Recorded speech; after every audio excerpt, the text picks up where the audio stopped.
Well, good evening and welcome, everyone. It's now 6:30, and the City of Cuyahoga Falls City Council meeting for March 1st, 2021 will now come to order. The purpose of the council meeting tonight is to address a letter from Mayor Walters, and the regularly scheduled committee meetings will commence immediately following this council meeting. Ms. Caprillo, will you please call the roll?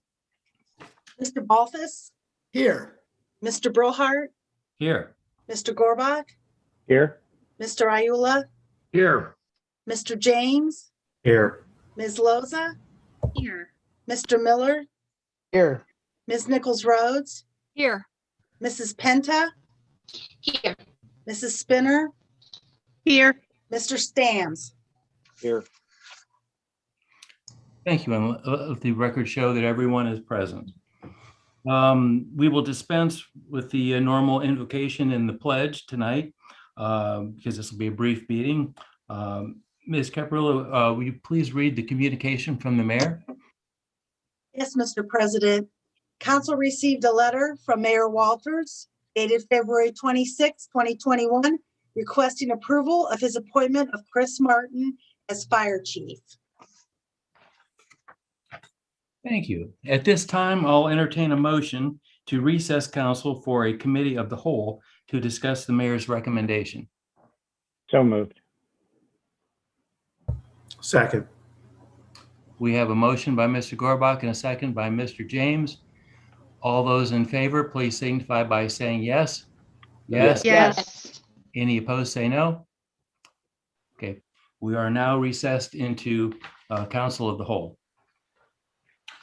Before you, you have a letter of February 26th from Mayor Walters regarding his appointment to Chris Martin as the new fire chief effective at 12 a.m. on Thursday, July 1st, 2021. Mayor, would you like to say a few words? I would. Thank you, Mr. President and all of council. I come to you tonight for ask for confirmation for our 16th fire chief in the history of Cuyahoga Falls. As most of you probably know, Chief Jackson is retiring June 30th. So the appointment will become effective at midnight that night, going into July 1st. My appointment is Assistant Chief Chris Martin is on the call. He'll be able to answer questions, but I'll run through a quick background. Phenomenal. He's come up through the ranks, firefighter, lieutenant, captain, assistant chief, and now the chief. Phenomenal leadership. He has experience on the union side, so he knows the contract inside and out, which is very helpful really on both sides. He's really done everything in all the different roles.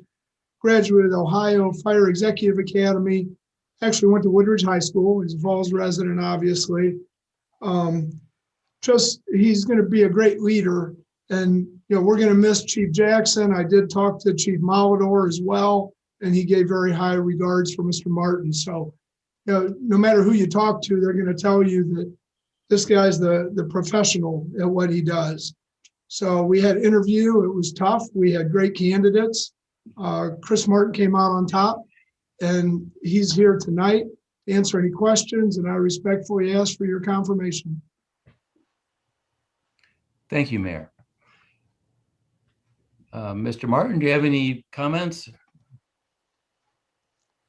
Yeah, I want to thank everyone for all the support, not only tonight, but throughout my entire career. Really looking back on 20 years, when I started the way I started, who I was, I never really dreamed that I'd be in a position to take this role, let alone be considered for it. Mayor Mayor Walters, there's no way anyone can deny your passion for this city, for the way that you feel about the city, the direction of it, the citizens, our direction, and for you to have such passion and love for this city and to trust me to run your fire department. It's an honor beyond words, and I'm eternally grateful for your support. Can't wait to get started. Chief Jackson, the last couple of years I've gotten to work with Fred has been, I've really learned that Fred is passionate for every member of this fire department in a way that people don't really realize or recognize. And it's a shame that he doesn't get that recognition. He has put his heart and soul into this department for 30 years, and we're eternally grateful for him. I've learned a lot, and it's because of his foresight and his transition planning that I'm able to pick his brain over the next several months and build a solid, strong command team that we can move forward. My family couldn't ask for more support. Love them to death. They're going to be with me every step of the way. But really, the fire service it's servant led. You have to have a passion for helping people. You have to trust everyone around you. There should be a little bit more intimidation in what I'm about to endeavor upon. I should be a little bit more nervous about the role that I'm about to take on. But I'm really just not. I trust every single member of this fire department. You couldn't ask for a better workforce. They're passionate about what they do. I trust them with my family's life, the direction that we're going to be going. I know they got my back, and they should know that I have theirs. I'm so excited. Welcome any questions anybody has, and can't wait to get started. Thank you. I just want to say that in Cuyahoga Falls, we have a tradition of greatness, and we had a great chief in Chief Jackson, and we're going to have a very great chief with you, future Chief Martin. It's been my pleasure and privilege to talk with you about vehicles and different things and whatnot, and you are really on the ball. You know exactly what you're doing. The equipment that this city buys based on your direction is just phenomenal. It's second to none, and I'm just so pleased that you're going to lead this city, and hopefully for many, many years. Thank you very much. Yep.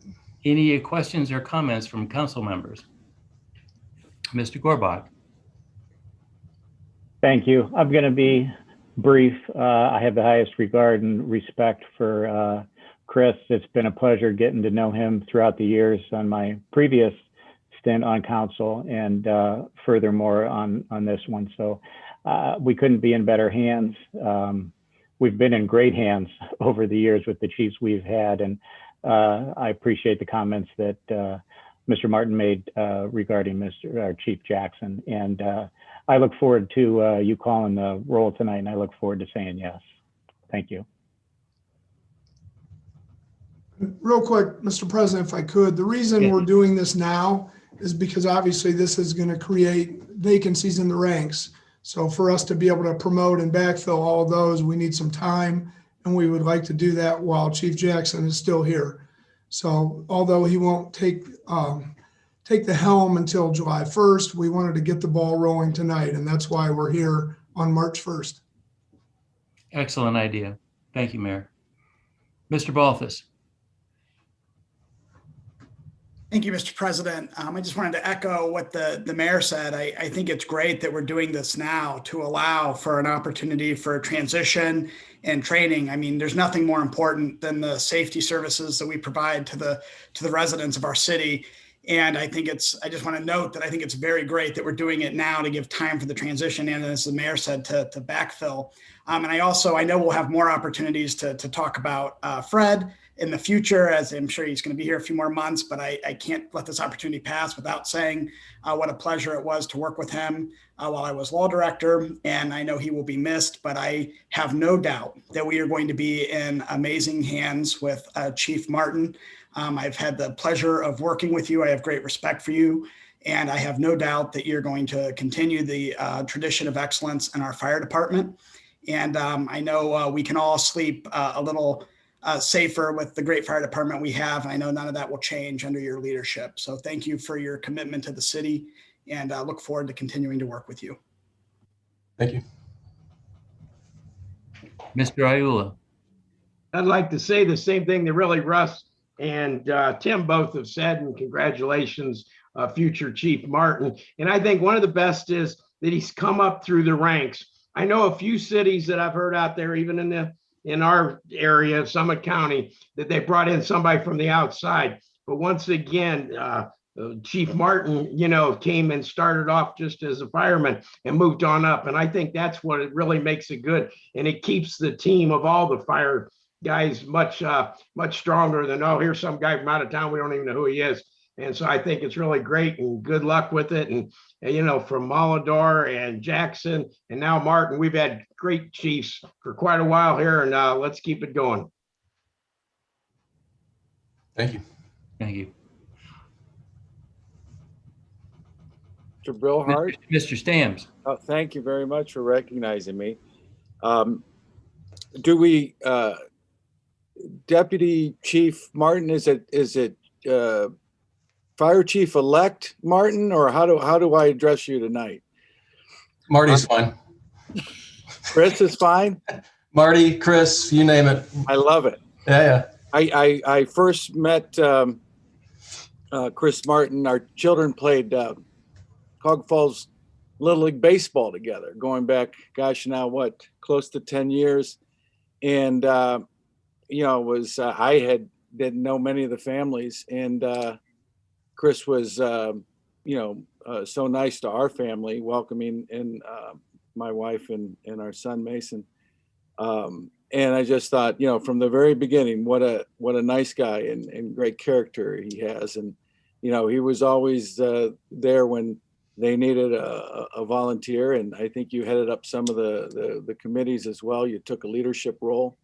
And, you know, I'll never forget that. And just the little bit, you know, interaction that we had together was outstanding. So congratulations. I know the Ward 8 community is very proud of you, and building on what Councilman Ayula said is that very proud of their own. The Woodridge High School, I'm sure, is very proud of you. So congratulations. I'm only going to ask one thing that you need to work on is that jump shot. When you play the police officers at the charity event, that jump shot needs to be worked on. So maybe we could get together at the natatorium and, you know, we can go a little one-on-one. Always willing to work with you, Frank. And I just need to shoot more. That's all there is to it. Right. That's right. That's how you get better. Congratulations, Chris. Thank you. Thank you very much. Any other comments from council? Hearing none, I'll entertain a motion while we're in committee of the whole to approve the mayor's appointment of Chris Martin to be promoted to the fire chief. So moved. Second. Okay, all those in favor, please signify by saying yes. Yes. Yes. Any opposed, say no. Motion passes unanimously. Thank you very much. Thank you, Mayor. Excellent choice. Thank you. Now, at this point, I'll entertain a motion to adjourn from the committee of the whole and go back to regular council. So moved. And a second. We have a motion and a second. All those in favor of adjourning from council of the whole, please signify by saying yes. Yes. Any opposed, say no. Passes unanimously. Okay, now that we're back in regular session, we'll do this one more time. I'll entertain a motion to approve the mayor's appointment to promote Chris Martin to be the fire chief effective July 1st, 2021. So moved. Second. Balthus and Mr. James.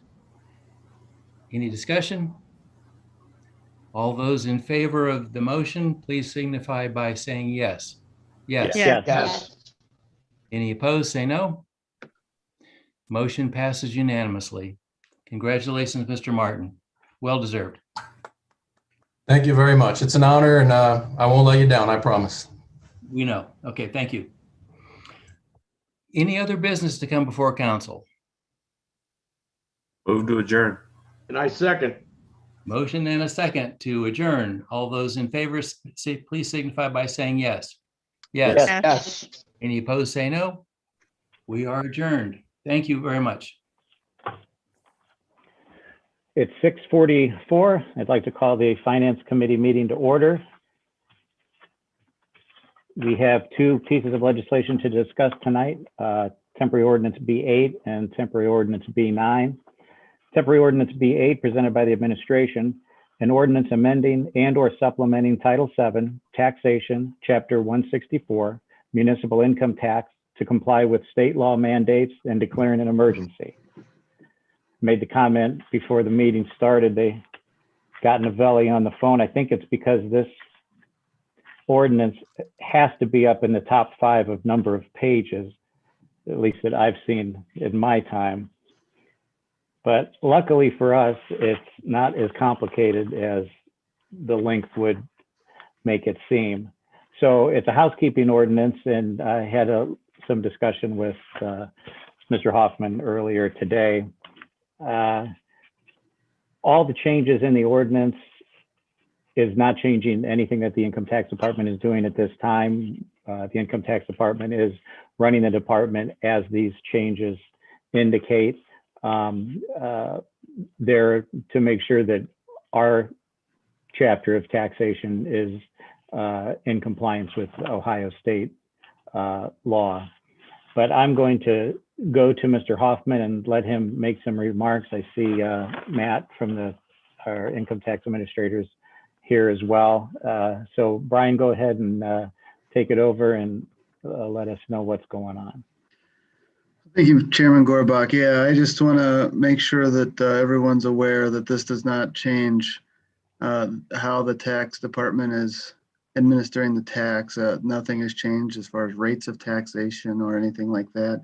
There are very minor changes to our code to reflect state law and definitions and things like that, that over a period of a couple of years, the state has passed several pieces of legislation that has tweaked their languages a little bit. And I'll turn that over to Matt Skitsky, our income tax administrator. He can go through some of the details for us. Okay, great. Hi, Matt. Hi there.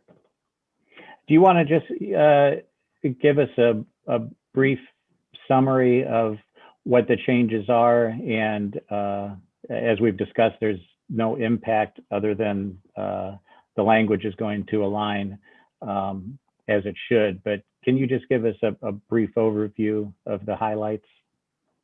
Sure. So just a couple of highlights, and I'll go ahead and give you the line references too, in case you're taking notes or if you've got a B8 in front of you. Line 522. This was a missing definition of net profit. We did a major overhaul of the tax ordinance going back a couple of years. And I think this was just a piece of this definition that got left out inadvertently. So we're correcting that now. Thanks to sharp eyes of Janet Ciatola and the law department, they caught this one. So we've gone ahead and fixed that. Now the second one, and there's 3 total here changes. So the second piece of this is on line 648. This is the definition of pension, which the state changed in order to bring all the cities into alignment. They just want to make sure all the cities are treating the same things as pension that all the other cities are. So specifically, this had to do with SERPs, supplemental executive retirement plans. Those are not taxable. And like Brian said, we're treating the tax this way already anyhow, so no change in how we're administering it. It's just putting into our city ordinance how the state of Ohio is saying we have to treat SERPs. And then kind of the second piece of that one is on line 809, and that's the retirement plan definition. So the third change and the last piece is on line 1122, line 1122. This is the opt-in language. This is a piece of the state code that has to do with taxpayers who opt in to have their net profit taxes administered by the state. So this only applies to businesses, and we have to have something in the city ordinance about opt-ins. And what this little piece is saying is just if the state is administering your net profit tax, then go to this section of the state code, and that's the code you're going to refer to, because the state is administering the tax. So it makes sense that you would look at the state code if you have questions about the ordinance there. Sure. Some cities did put that in its entirety. We thought it was just kind of cleaner to do it this way, and there's some precedent to do it that way. This is modeled after City of Wadsworth, but some cities have this kind of little piece like we've done. Some did the whole thing. Okay. So that's it. That's the 3 changes. And if you have any questions, happy to take those. Okay. And again, just to reiterate that there are no changes in how the tax is being collected, administered, and or what is taxable and what is not taxable with the passage of this ordinance. As we know, the RETA handles our taxes, but there's no changes whatsoever, just to make that abundantly clear insofar as how taxes are applied to the citizens in Cuyahoga Falls at the city level.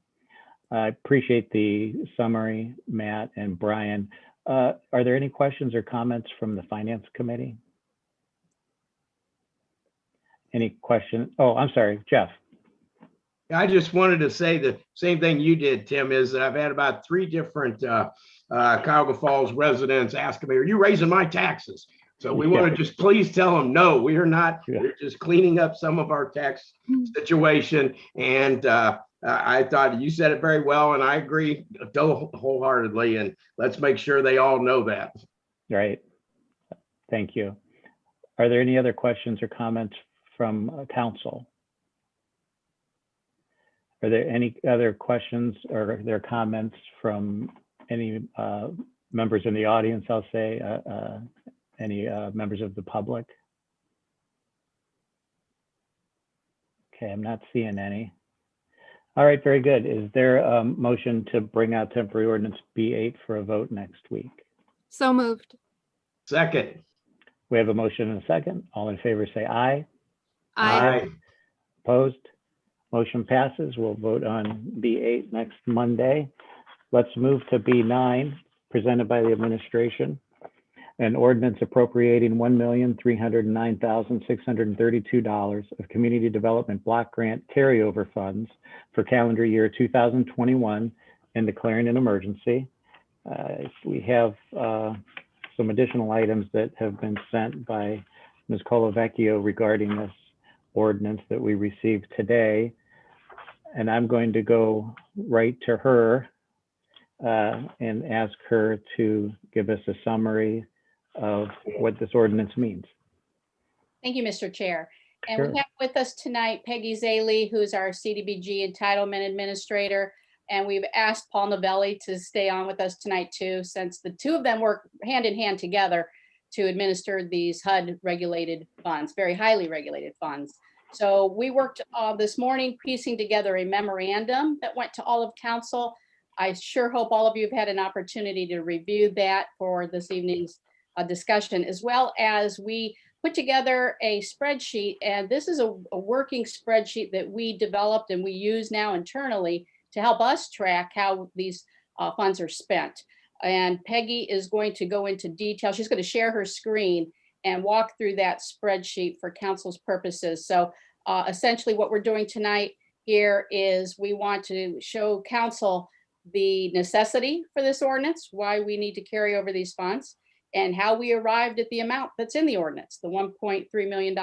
And then we'll be, of course, here free to answer any questions. Great. Take it over, Peggy. Thanks. Hi, everyone. Good evening. Let me share my screen with you. Okay.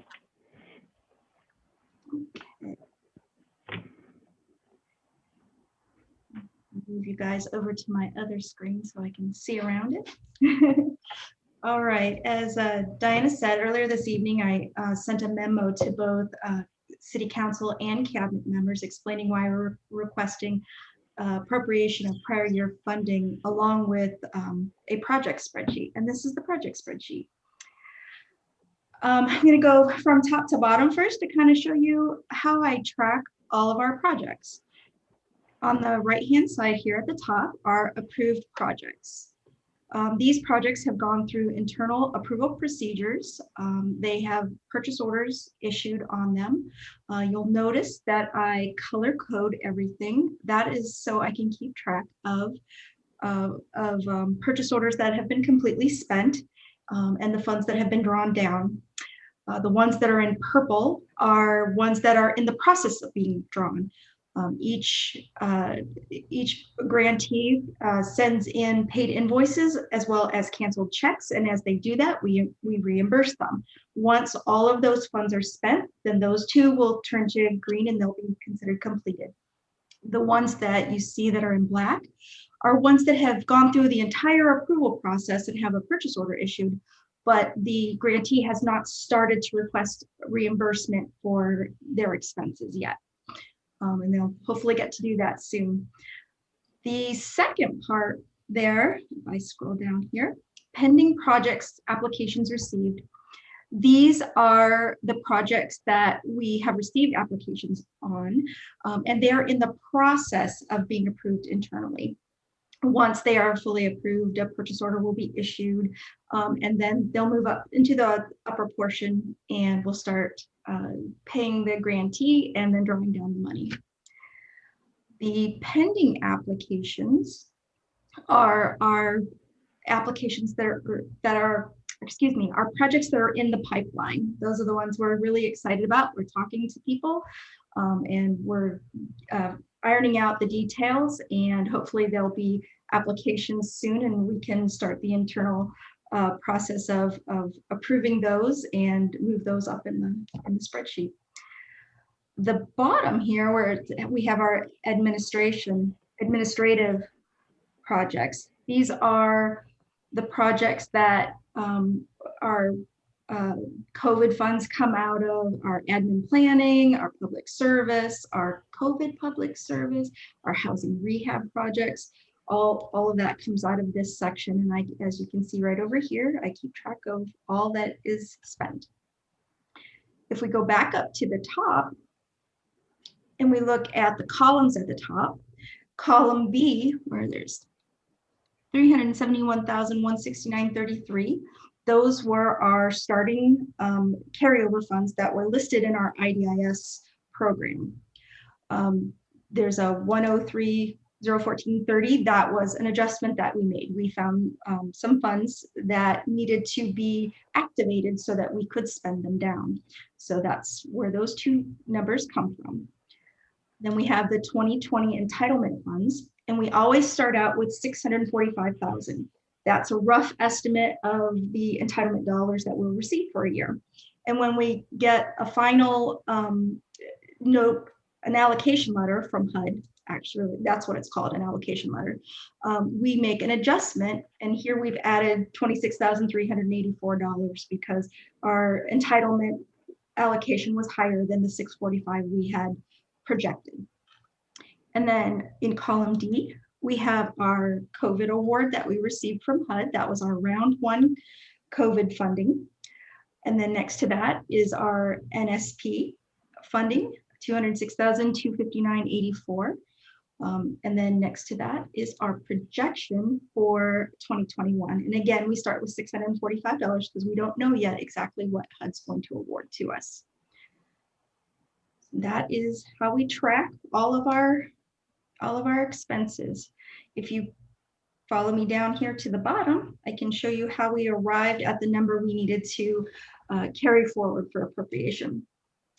The finance department uses these listed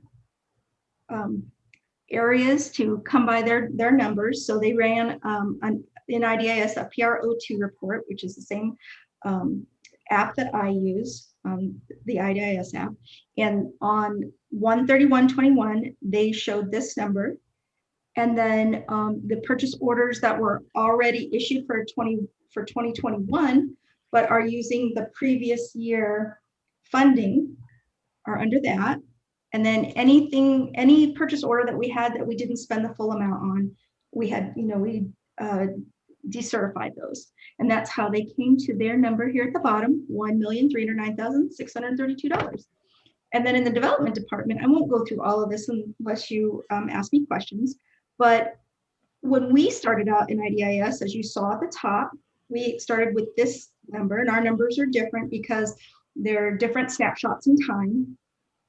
And this was the adjustment where we had found the 2014 funds and activated them so that we could draw them down. And then our entitlement funds, along with the adjustment from when HUD gave us our final numbers. And then we reduced this by all of our projects that were up in the top. And we came to $1,309,632.63. Our 63 cents is just because finance rounds and we don't. So that's how we got that. Also, before I end, I wanted to let you know that we will also be coming forward with our legislation for revolving loans here in the near future. So we'll be doing this again. Does anyone have any questions? I guess just to discuss the spreadsheet a little bit, Peggy, the way you do the calculations and the IDS, that's the HUD software, where these numbers are from, and I imagine these get inputted somehow into the HUD software for them to review, or there's certain applications that need to be filed. I guess the point I'm trying to make is this methodology wasn't just developed by the city on how to calculate these numbers. These are, it's probably a strict format that HUD has for the city to use and for you to use insofar as recognizing the different categories of these figures and coming up with these numbers to transmit to HUD. Is that accurate? That is true. This spreadsheet, though, is new to us. We started with this in 2020. We actually have a meeting every Wednesday where we look at all of our projects and we update everything, what money has been spent, what new applications need to be approved, what maybe one of the businesses in Cuyahoga Falls or outside of Cuyahoga Falls has called and requested information on how to get funding, and we add that to our spreadsheet as well and track that. And when we don't hear from them for a while, we send them an email and ask them if they're still interested and kind of follow up with them. So this is a living, breathing document. It changes weekly. And it really, really helps us keep track of everything we have going on. As you can see, it's quite a bit.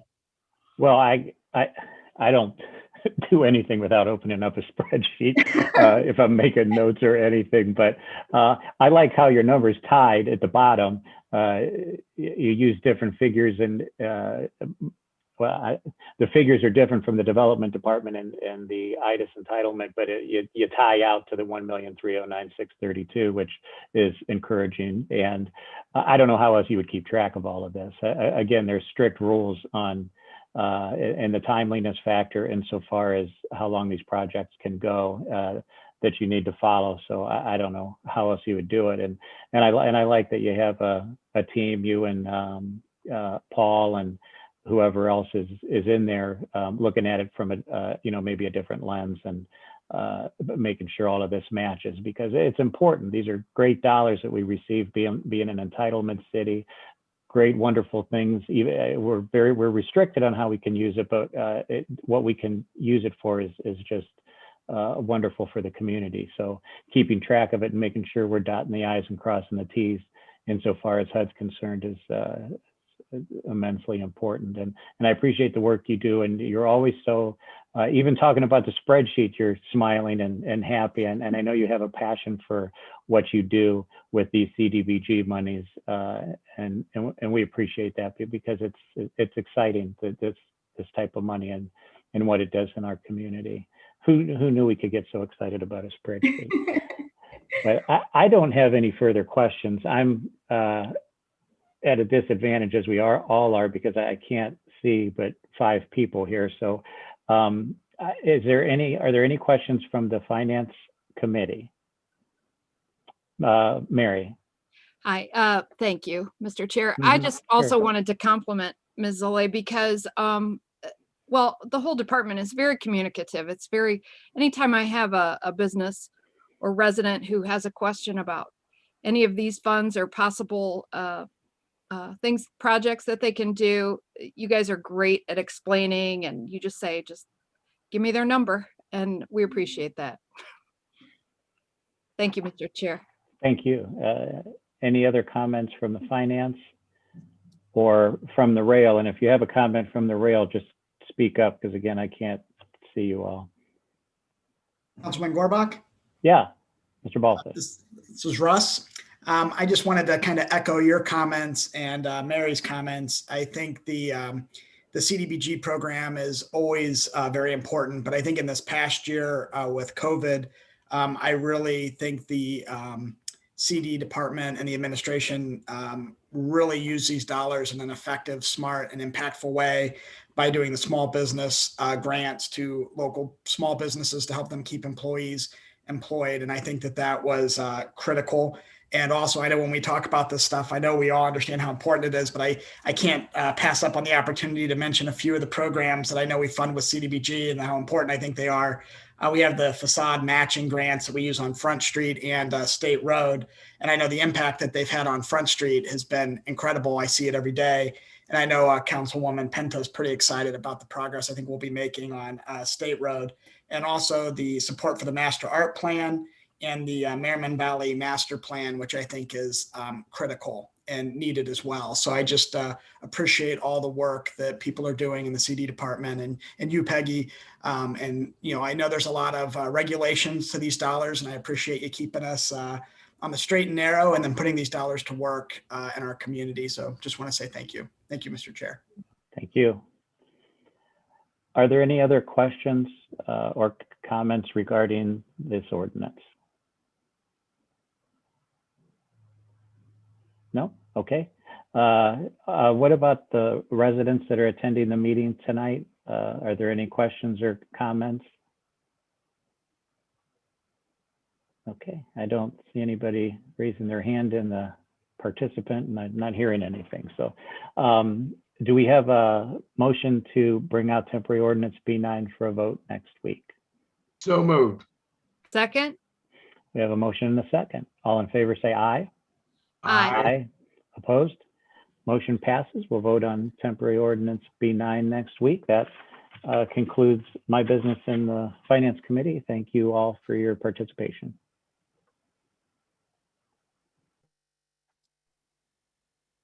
Good evening. It is 7:07, and I'll call the Public Affairs Committee to order.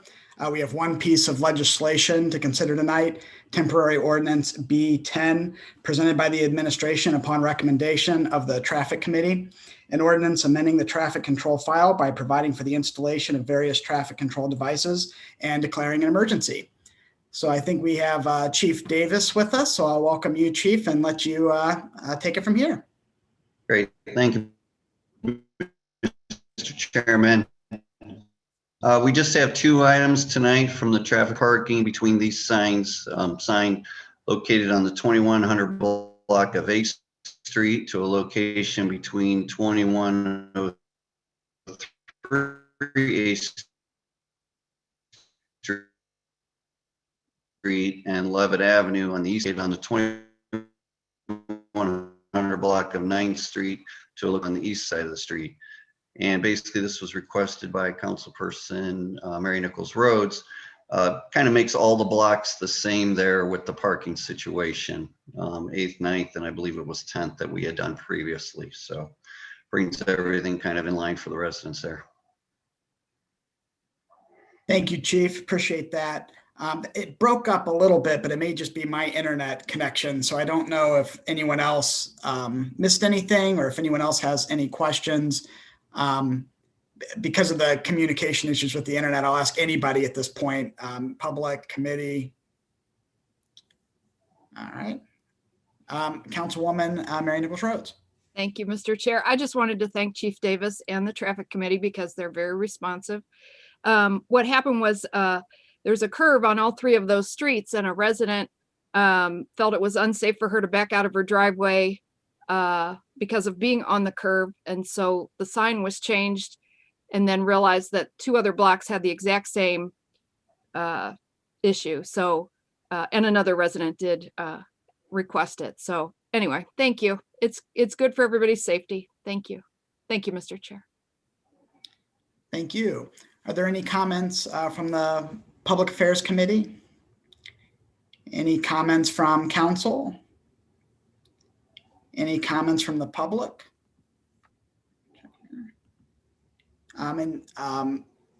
Director Ciatola or Dana, did we receive any correspondence regarding this ordinance? No. Very good. Well, I'll entertain a motion to bring out temporary ordinance B10 for a vote next week. So moved. Second. I have a motion and a second. All in favor, please signify by saying yes. Yes. Yes. Yes. Any opposed, say no. That item is approved and will be brought up for a vote before council next Monday. Is there any other business to come before the Public Affairs Committee? Hearing none, we will be adjourned. Have a great evening, everybody.